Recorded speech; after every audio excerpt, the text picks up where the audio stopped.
चर्चा करने के लिए हमारे साथ दो खास मेहमान इस समय जुड़ गए हैं। रक्षा विशेषज्ञ रिटायर्ड मेजर मोहम्मद अली शाह हमारे साथ मौजूद है। बहुत स्वागत है सर आपका।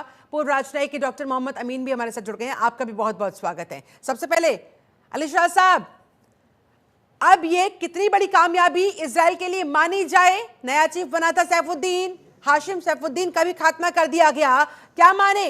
यानी कि पूरी तरह से एग्रेसिव मोड में जो सामने आएगा खात्मा हो जाएगा इजराइल की तरफ से दो टूक।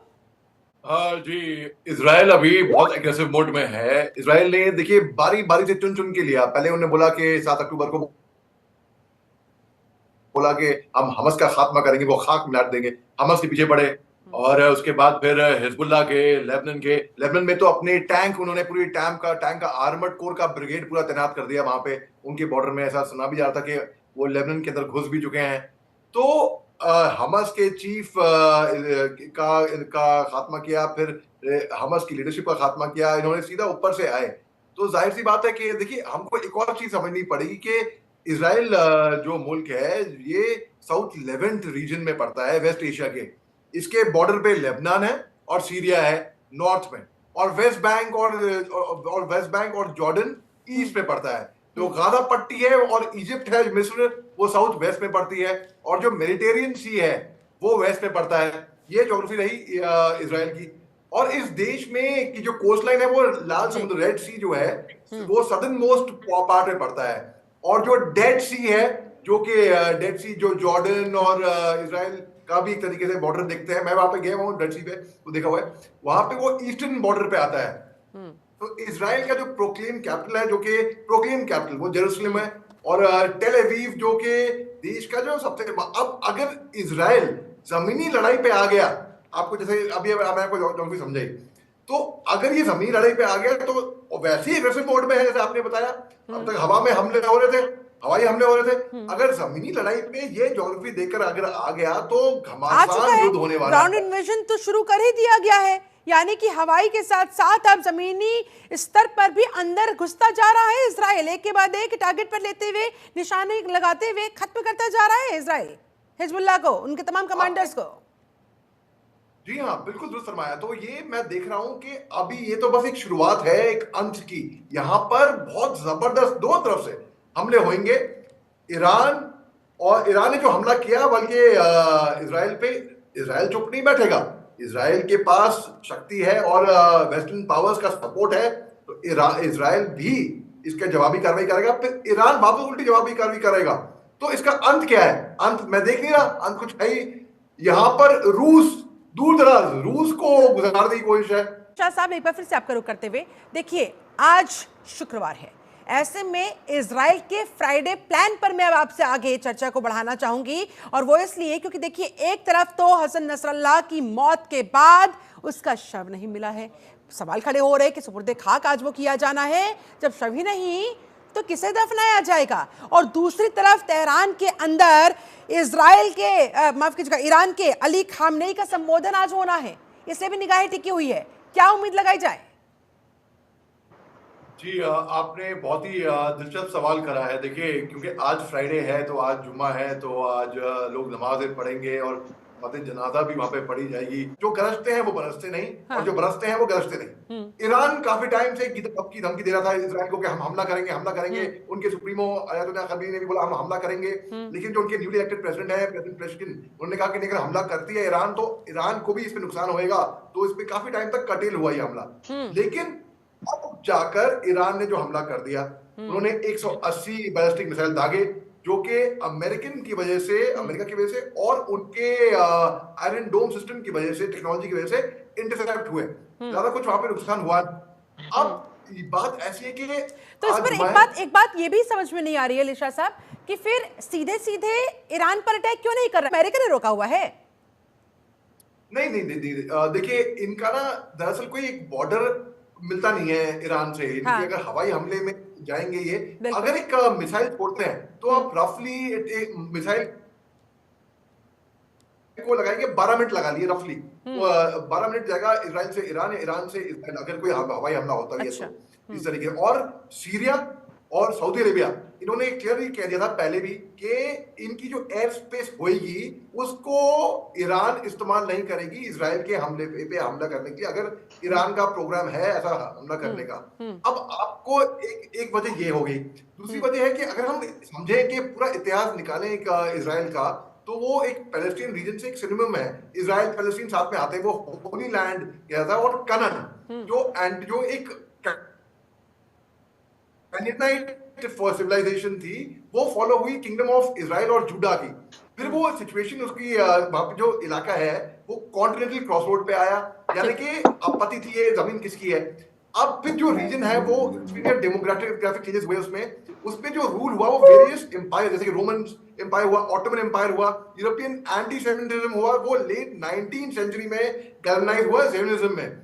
और फिर जो जूइश होमलैंड है और पैलेस्टीन, वो गेन किया ब्रिटिश सपोर्ट। फिर वर्ल्ड वॉर 1 के बाद ब्रिटिशर्स ने ऑक्यूपाई किया वो इलाका और मैंडेटरी पैलेस्टीन एस्टैब्लिश किया 1920 में। उसके बाद इंक्रीज हुआ जूइश इमिग्रेशन, वहां पर इंकरेजमेंट मिली कि यहूदी और आए वहां पे बसे। उसके बाद फिर वो लीडर, एक हॉलोकॉस्ट हुआ, सब जानते हैं, हिटलर ने नाजी जर्मनी में यहूदियों के साथ क्या क्या बहुत बुरा सलूक किया था उनके साथ। उनके वो गैस चेंबर में मार के डाल के उनको बहुत तपा के गैस चेंबर में कॉन्सेंट्रेशन कैंप में मारा गया था। मगर आप सोचिए, एक छोटा सा मुल्क एक छोटी सी आबादी के साथ खाक से उठा, तकनीक में टेक्नोलॉजी में इतना आगे बढ़ गया कि हमने खुद देखा 17 सितंबर को, हालांकि कोई सबूत है नहीं, ना इजराइल ने कबूल किया है, वो कबूल करेगा भी नहीं क्योंकि इंटरनेशनल रूल्स के खिलाफ होगा वो, लेकिन शक तो है। और इतना ज्यादा तकनीकी में आगे बढ़ गया कि आज की तारीख में कोई जवाब ही नहीं है, उनका कोई मुकाबला ही नहीं है।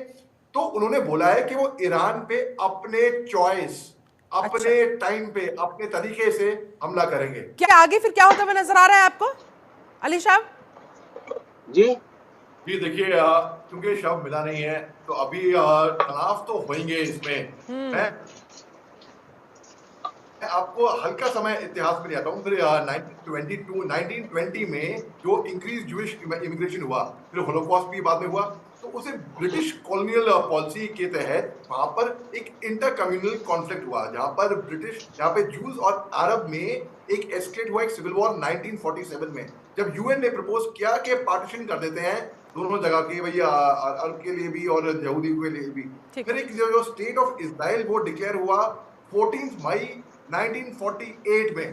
तब जो आर्मी थी दोनों राष्ट्रों की वो बॉर्डर पे आ गई और वहां से इन्वेड किया। फिर फॉर्मर मैंडेट को वहां पे वो नाम उन्होंने वहां से ना कबूल कर दिया। पहला अरब इजरायली वॉर हुआ। फिर उसके बाद फिर आर्म्ड एग्रीमेंट्स हुए बहुत सारे। तो उसके बाद फिर एस्टैब्लिशमेंट ऑफ इजरायली कंट्रोल हुआ। 77% जो फॉर्मर मैंडेट टेरिटरी की थी वो वहां पे हुई। फिर जो मेजॉरिटी जो पैलेस्टीन और ये अरब थे वो या तो एक्सपेल कर दिए गए या तो वहां से भाग गए, वो वहां से निकल गए। वहां वो उसको नकबा बोलते हैं। जब वहां के अरब वहां के वो ये तो एक्सपेल हुए थे, तो मतलब उन्होंने वो मुल्क खाली कर दिया था। फिर जो बाकी जो बचे थे वो वहां के स्टेट के नए माइनॉरिटी कहलाए गए। उसके बाद फिर डिकेड्स के बाद इजराइल की पॉपुलेशन जो है वो और बढ़ती गई। और फिर जो कंट्री ने जो एक इन्फ्लक्स जूस का देखा, जो इमिग्रेट हुए और एक्सपेल हुआ मुस्लिम वर्ल्ड, उससे फिर 1967 में एक 6 दिन का युद्ध लड़ा गया था। उसके बाद फिर जिसे वेस्ट बैंक, गाजा पट्टी, Egypt, Sinai peninsula, Syrian Golan Heights पे उस पे कब्जा हुआ था। उसके बाद फिर इजराइल ने इस्टेब्लिश किया एक सेटलमेंट, इलीगली ऑक्यूपाइड कुछ टेरिटरीज को इजराइल ने भी वहां पर सेटल हुए, जो कि कॉन्ट्ररी थे इंटरनेशनल लॉ के तहत। और फिर इफेक्टिवली एनेक्स किया ईस्ट जेरूसलम को और गोलन हाइट्स को। फिर वो आगे गए और फिर जो और देखिए इनके अपने अपने एजेंडास थे जो आपस में क्लैश हुए और इस तरह से लगातार जो टकराव की स्थिति थी वो आगे बढ़ती चली गई। ऐसे में अगला अहम सवाल ये हो जाता है शाह साहब कि देखिए नसन नसरल्लाह के मौत खात्मे के बाद उसके बाद अगला जो चीफ आया उसे भी खत्म कर दिया गया। अब अगला चीफ कौन होगा, अगला नंबर कौन होगा?